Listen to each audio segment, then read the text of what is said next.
안녕하세요. 세상의 모든 미술 송이 제이입니다. 오늘은 영국 출신의 화가로 20세기 가장 위대한 미술가 중 한 명으로 평가받고 있는 데이비드 호크니에 대해 알아보겠습니다. 뉴욕 크리스티 경매에서는 놀라운 기록이 나오게 됩니다. You're out then, Catherine. Please give me a signal. Mark here. On my right, at $18 million, ladies and gentlemen. Selling here at Christie's, the Hockney is sold. 호크니의 1972년 작품 예술가의 초상이 9천만 달러, 우리 돈 약 1,080억 원에 낙찰되었습니다. 이 금액은 수수료를 포함하여 1,100억 원이 넘는 그림입니다. 이로써 2013년 제프 쿤스의 오렌지색 풍선 강아지가 세운 5,840만 달러의 기록을 경신하며 경매에서 팔린 가장 비싼 생존 작가로 이름을 알리게 되었습니다. 이 기록은 약 6개월 후 2019년 5월 제프 쿤스의 토끼가 9,100만 달러에 판매되면서 다시 갱신되었으나 제프 쿤스의 작품이 모두 조각 작품으로 특히 오렌지색 풍선 강아지는 높이와 폭 모두 3m가 넘는 대작인데 반해 호크니의 작품은 아크릴 물감으로 그린 평면화로 생존 작가로는 1,000억 원이 넘는 가격을 기록한 그의 작업이 얼마나 힘이 있는지를 알 수 있습니다. 호크니는 작품 가격의 20뿐만 아니라 미술계에서 큰 업적을 이룬 예술가입니다. 화가이자 소묘가이며 판화가, 무대 디자이너, 사진가로서 다양한 분야에서 활약하였으며 1960년대 팝아트 운동에 기여한 작가이기도 합니다. 페인팅, 드로잉, 판화, 수채화, 사진뿐 아니라 팩시밀리나 종이펄, 컴퓨터와 근래에는 아이패드에 이르기까지 다양한 매체를 실험하며 작업을 합니다. 하나의 매체나 주제에 머무르지 않고 계속 변화하며 새로운 것을 시도하는 것이 호크니의 가장 큰 특징이자 매력입니다.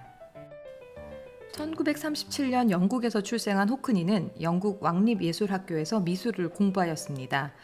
호크니는 팝아트의 흐름에 동참하고 기여하였지만 초창기의 작품에는 인상주의 요소가 더 많이 드러났고 영국의 표현주의 화가 프랜시스 베이컨의 작품과도 유사한 면이 많았습니다. 호크니의 초기 작업의 경향은 그의 대학 재학 시절 또는 20대의 작품을 보면 알 수 있습니다. 그는 1962년 런던 왕립미술학교는 여성 모델 라이프 드로잉 과정을 이수하지 않으면 졸업할 수 없다고 하자 성소수자였던 호크니는 그에 대한 반항의 의미로 남성을 주인공으로 한 졸업장을 위한 라이프 페인팅이라는 제목의 그림을 그렸다고 합니다. 또한 졸업시험 중 에세이 쓰기가 있자 자신은 오로지 작품에 의해서만 평가받아야 한다고 이야기하였고 학교 측에서는 그의 재능과 명성을 고려하여 규정을 변경하고 졸업장을 수여했다고 합니다. 이후 1960년대 그는 영국을 떠나 미국으로 이주합니다. 그는 캘리포니아의 햇살과 환경 등에 반하여 미국으로 거주지를 옮겨 작업했다고 하는데요. 그곳에서 로스앤젤레스의 이국적 분위기에 영감을 받아 그의 대표작 중 하나인 수영장 시리즈를 제작합니다. 젊은 남자들의 화려하고 친밀한 모습과 물의 움직임, 햇빛, 가벼운 옷차림, 캘리포니아의 건축물을 단조로운 색과 선으로 묘사한 작품은 다양한 상황을 상상하게 만듭니다. 미국에서 거주하며 호크니는 수영장 시리즈 외에 캘리포니아 주택 인테리어 시리즈 등을 주로 그렸으며 그의 대표작이 되었습니다. 호크니는 이후 1990년대에는 고향인 영국 요크셔의 풍경을 담은 그림을 제작하였습니다. 2003년경 요크셔 근교에 나가 옥외에서 직접 풍경을 보고 유화와 수채화로 그림을 그렸으며 이후 한여름의 이스트 요크셔라는 수채화 시리즈를 제작하면서 집중적으로 수채화 기법을 연구하고 훈련하기도 하였습니다. 또한 큰 풍경을 시각화하기는 쉽지 않았던 그는 디지털 카메라를 이용하여 기록된 이미지를 활용하거나 여러 개의 작은 캔버스들을 이어붙여 큰 회화를 제작하였다고 합니다. 2007년 6월에는 와터 근처의 더 큰 나무들 또는 새로운 포스트 사진 시대를 위한 야외에서 그린 회화를 왕립예술원의 여름 연례 전시회에 소개하였습니다.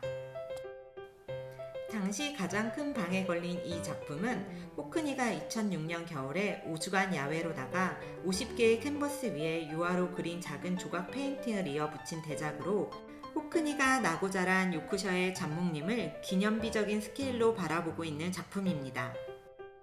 또한 지난해 서울시립미술관에서 전시한 데이비드 호크니 전시에서도 대형 풍경화를 선보인 바 있습니다. 강렬한 색으로 그랜드 캐년을 표현한 작품으로 캔버스 그림 중 어떻게 이렇게 큰 그림이 있을까라는 생각이 드는 작품이었습니다.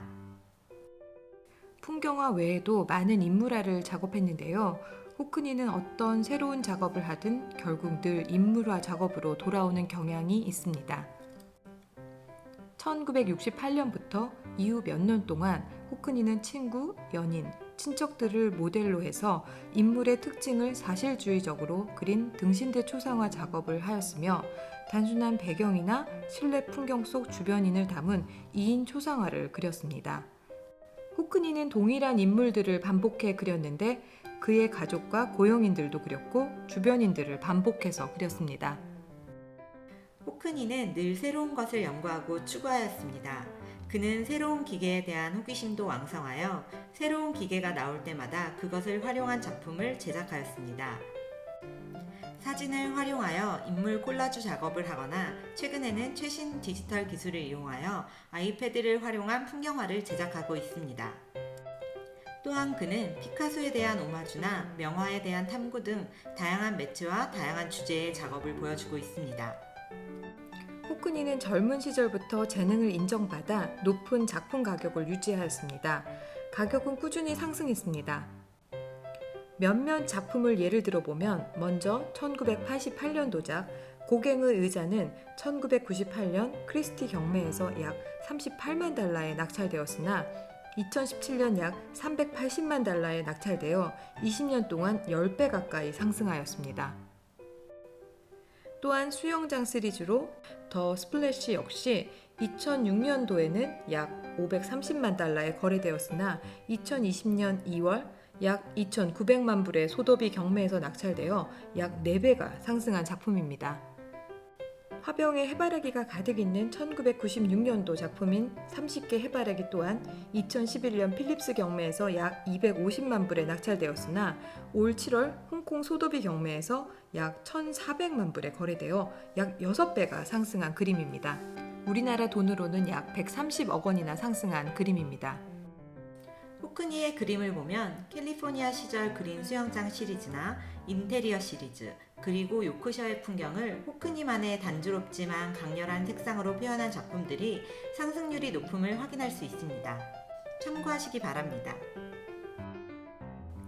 80이 넘은 나이에도 아직도 소년 같은 호기심, 매체나 주제에 대한 편견이 없이 수용적 자세로 작업하는 것이 오늘날의 호크니를 만든 것 같습니다.